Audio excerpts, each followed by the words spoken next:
Franchement, j'en ai marre parce qu'on est éliminé de la Coupe de France. Pour la première fois depuis je ne sais pas combien d'années, on ne passe pas les 16e de finale de Coupe de France.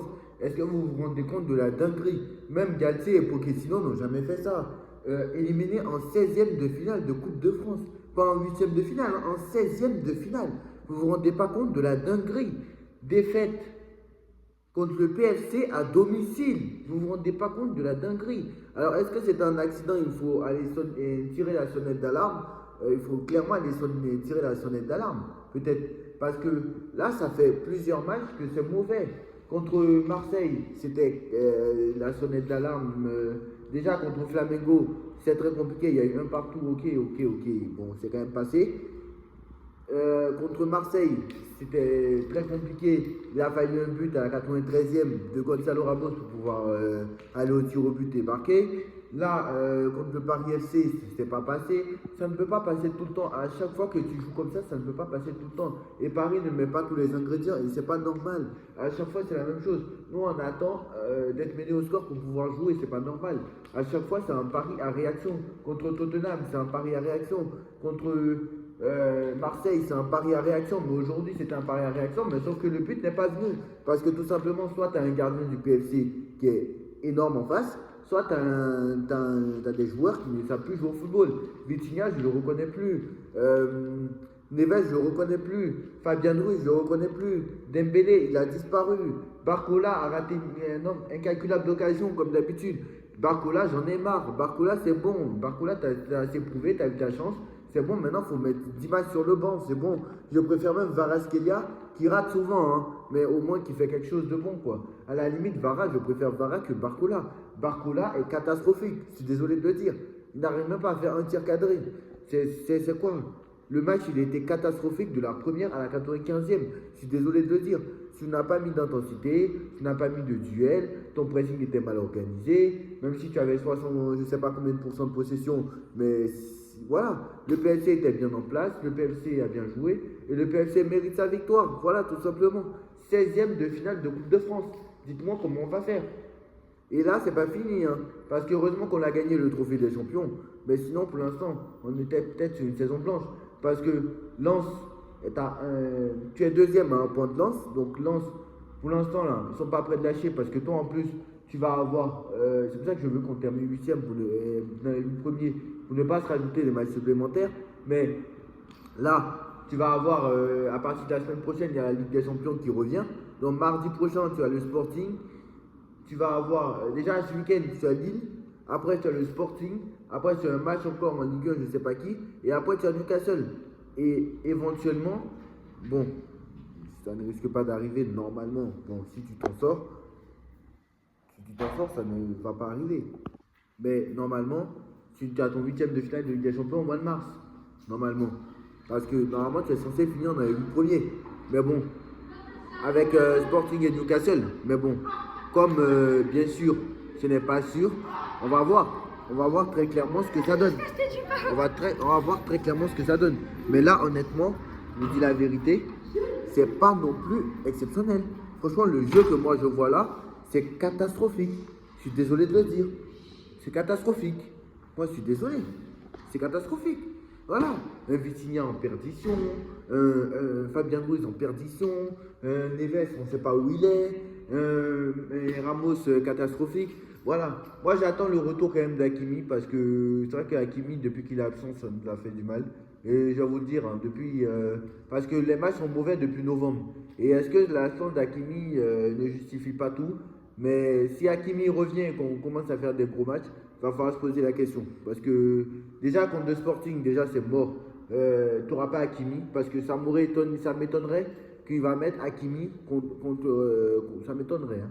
Franchement, ça m'étonnerait. Surtout si demain le Maroc se qualifie en finale, je ne pense pas que Hakimi sera présent lors de ce match. Franchement, j'en doute. La finale est le 18 janvier. Quoi qu'il en soit, même s'il est éliminé, il va jouer le match pour la troisième place, c'est-à-dire le 17 janvier. Ça m'étonnerait que Hakimi va jouer un match le 17 janvier et va jouer un match de Ligue des Champions le 20 janvier. Hein. Ça m'étonnerait. Hein. Parce que le 17 janvier, il est encore au Maroc. Donc à un moment donné, il va rentrer peut-être le 18, voire le 19. je ne pense pas que Enrique prendra le risque. Enrique ne le fera pas rentrer, il ne va même pas jouer 15 minutes contre le Sporting. Donc le Sporting, tu n'auras encore pas de latéral droit. Donc tu auras encore Warren à droite, même si Warren fait de bons matchs à droite. Mais je rappelle, ce n'est pas Hakimi. Donc très clairement, on va faire comment? La deuxième partie de saison arrive vite. Sachant qu'il y a un mercato d'hiver, Enrique ne veut recruter personne. Alors, à son bon vouloir, l'avenir nous le dira s'il avait raison ou pas. Parce que quand même, à un moment donné, on veut des doublures, mais si à un moment donné, les doublures que tu as là ne sont pas au niveau, c'est bien de compter sur les jeunes, etc. Mais s'ils ne sont pas au niveau à un moment donné, ils ont eu plusieurs fois leur chance.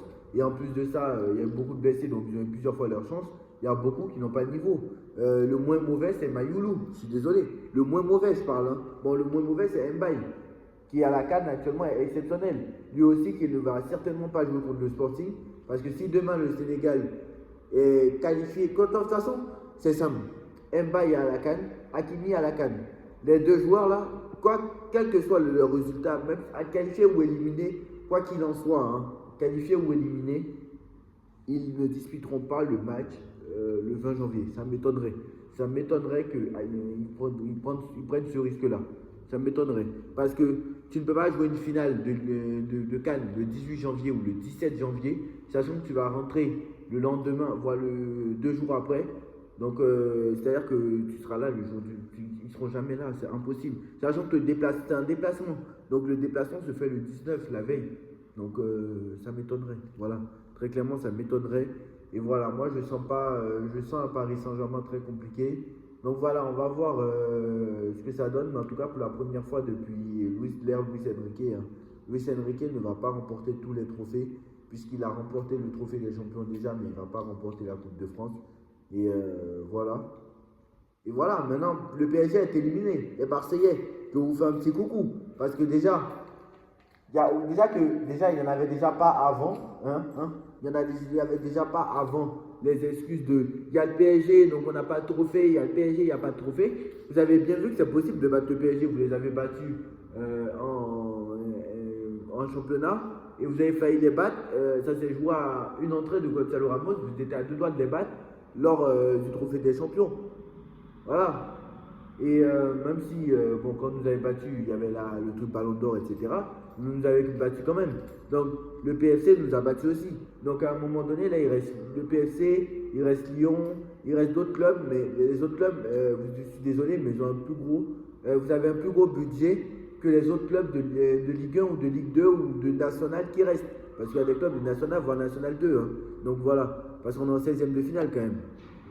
Donc, voilà. Maintenant, vous avez d'autres arguments pour dire, vous n'avez plus d'excuses pour dire, oui, le Paris Saint-Germain, ils sont là, et on ne peut pas lutter contre le Paris Saint-Germain, etc. Donc voilà, qu'on ne vienne pas me dire à la fin de la saison, oui, il y avait le Paris Saint-Germain, on n'a pas pu gagner de trophée. Voilà, très clairement. Voilà. Mais moi, je suis énervé de ce match parce que, franchement, on aurait pu mettre plus d'intensité. Tu t'ajoutes, ajoute à ça, le fait qu'on manque d'intensité en fait, ça manque d'intensité, ça manque de duel, ça manque de quelque chose quoi, ça manque de beaucoup de choses et c'est un manque accumulé. Et comme je l'ai dit depuis le début, c'est parce qu'on s'en sort à chaque fois. Mais sinon la sonnette d'alarme, elle est là depuis le mois de novembre. Mais là aujourd'hui, ça n'a pas payé, ça n'a pas raté, c'est élimination, là on le paye par une élimination et j'espère que ce match va servir de leçon parce que voilà. On n'a pas à jouer comme ça en fait. On se doit de gagner tous les matchs. On est le Paris Saint-Germain. On se doit de gagner tous les matchs. Voilà. Donc voilà, élimination du Paris Saint-Germain. Je suis très énervé. Mais bon, ça ne s'est pas vu dans le débrief, mais je suis très énervé. Bref, voilà. Hein, des joueurs très compliqués. Mais moi, cette deuxième partie de saison, je ne la sens pas trop parce que si tu joues comme ça contre le PFC, alors je sais qu'en Ligue des Champions, ça n'a pas la même motivation. Mais pour moi, c'est une erreur de faire ça parce que quand tu veux tout gagner, tu dois être partout sur la scène nationale. Et si tu dois être partout. Et si jamais tu joues par peur de te blesser, il y a un moment donné, il faut faire un recrutement. Et je suis désolé Enrique, mais tu as mal joué parce que tu es un professionnel. Ça fait longtemps quand même que tu es dans le football. Et tu es censé savoir que tes joueurs D'accord, ok, tu voulais prendre les jeunes pour faire des doublures, etc. Il n'y a pas de souci. Mais sauf que les jeunes, malheureusement, ils n'ont pas le niveau. Et au ce mercato d'hiver, je ne suis pas sûr que tu vas recruter. Parce que là, on est déjà au 13 janvier. Déjà qu'en été, alors en hiver, c'est très compliqué. Hein. Déjà qu'en été, c'est compliqué d'aller acheter des joueurs de taille de pointe. Alors en hiver, j'y parle même pas. Donc, on va faire comment maintenant? On va faire comment? On finira la saison comme ça, tout simplement. Et on espère qu'on n'aura pas d'autres blessés, tout simplement. Parce que là, maintenant, on est à 6 mois de la Coupe du Monde. Qui va jouer à fond, sachant qu'ils savent que, quelle que soit la grosse blessure, là, actuellement, là, celui qui se fait une entorse de degré 1 ou de degré 3, bah, de grade 3, il peut rater la Coupe du Monde. Hein. Il peut très clairement rater la Coupe du Monde. Donc, qui va jouer à haute intensité comme ça? Monsieur au Paris Saint-Germain, c'est très, très, très sérieux. Voilà. Alors je tiens à aussi un message à parler aussi du licenciement de Xabi Alonso au Real Madrid.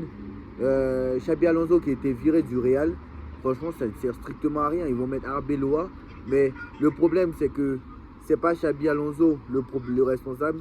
Xabi Alonso apparemment c'est les joueurs qui font la loi. Les joueurs n'aiment pas la tactique de Xabi Alonso, donc voilà. Moi j'ai dit ce genre d'entraîneur, c'est pour ça qu'au PSG quand on m'a dit Thiago Motta je veux bien, mais s'il n'y a pas les Neymar, Verratti, etc. Mais là ils ont pris Xabi Alonso, alors qu'il y a des joueurs, etc. Quand Modric s'en va, tu ne remplaces pas, quand Kroos s'en va, tu ne remplaces pas. Donc à chaque fois en fait ça crée des déséquilibres. Et voilà, le Mbappé c'est bien beau, il va te marquer des buts, etc. Mais le problème c'est que depuis l'arrivée de Mbappé, Vinicius c'est catastrophique. Et en fait le problème c'est que tu ne peux pas mettre Mbappé et Vinicius en même temps, c'est pas possible. Et Vinicius, en fait, c'est le Neymar du Paris Saint-Germain. Mbappé, c'est le Mbappé. Et le Rodrigo, c'est Di Maria. Je suis désolé. Rodrigo, il est tout le temps décisif, mais c'est lui qui est tout le temps sur le banc. Donc, à un moment donné, il faut arrêter. Et Mbappé, je suis désolé, le Mbappé, c'est bien. Il marque des buts, etc. Il n'y a pas de souci. Mais quand Mbappé est pris, le problème, c'est que contre des équipes très fortes, qui a des sûreté collective, etc., qui jouent très bien au football, comme le PSG, comme le Barça, parce que le Barça les a tordus encore avant-hier en finale de Super Coupe d'Espagne. Alors heureusement, ils ont réussi à marquer 2 buts parce que la défense du Barça est catastrophique. Mais sinon, c'est 3-0, 4-0, comme le PSG, ils se sont pris 4-0, comme Arsenal, ils se sont pris 3-0. Voilà. Quand une équipe qui est bien rodée offensivement et bien rodée collectivement, quand tu vas jouer contre ce genre d'équipe, tu vas toujours te faire tort. Parce que tout simplement, tu t'en sors grâce à tes individualités.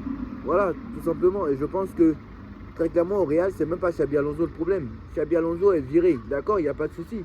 Mais Arbeloa, il va faire quoi? Arbeloa, il va pas faire un hold-up. Hein. Il fera aussi de la merde parce que Pérez veut que ses joueurs soient sur le terrain. Voilà. Pérez appelle le coach pour lui dire mets ces joueurs-là sur le terrain parce que je ne peux pas comprendre que Xabi Alonso, même un aveugle, va voir que Vinicius n'avance pas depuis 6 mois. Donc voilà, dites-moi en commentaire ce que vous en pensez. On like, on partage, on commente, on s'abonne. Xabi Alonso licencié du Real Madrid. Le Paris Saint-Germain éliminé de la Coupe de France. Donc voilà, dites-moi en commentaire, on se retrouve très vite pour une nouvelle vidéo. Tchuss.